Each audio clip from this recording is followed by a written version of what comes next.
ഈ പൊതി തുറക്കുമ്പോഴുള്ള ഒരു മണമുണ്ടല്ലോ, എൻ്റെ സാറേ, ഒന്നും പറയാനില്ല. മണം മാത്രമല്ല, നല്ല ടേസ്റ്റും ഉണ്ട്. ഇതാണ് നമ്മളുടെ കല്ലുമ്മക്കായ് ബിരിയാണി. ഇതോടുകൂടി കല്ലുമ്മക്കായ് റെസിപ്പീസ് എല്ലാം ഇവിടെ തീരുവാണ്. അപ്പോൾ നമുക്ക് ബിരിയാണി ഉണ്ടാക്കിയാലോ?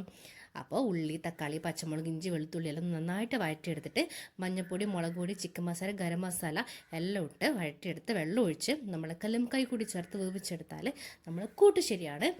പിന്നെ ഇതിനകത്തേക്ക് വേവിച്ച ചോറും കൂടി ഇട്ട് ഒന്ന് അടുപ്പത്ത് ദം ചെയ്താൽ നമ്മളെ ബിരിയാണി സെറ്റാണ്. അപ്പോൾ ഇത് ഞാൻ രാവിലെ തന്നെ ഉണ്ടാക്കിയായിരുന്നു ശ്രീജേഷിനെ കൊണ്ടുപോകാൻ വേണ്ടിയിട്ട്. അപ്പം അങ്ങനെ അവന് വേണ്ട ബിരിയാണി വെച്ച് കൊടുത്തു, അച്ചാറും ആക്കി. പിന്നെ നമുക്കും കൂടി ഒരു പൊതി ഉണ്ടാക്കി. എന്തായാലും അവനും കൂടി പൊതിയാണല്ലോ. അങ്ങനെ എനിക്ക് അമ്മക്കും കൂടിയുള്ള ഇലയിൽ പൊതിഞ്ഞെടുത്ത് സെറ്റാക്കിയിട്ടുണ്ട്.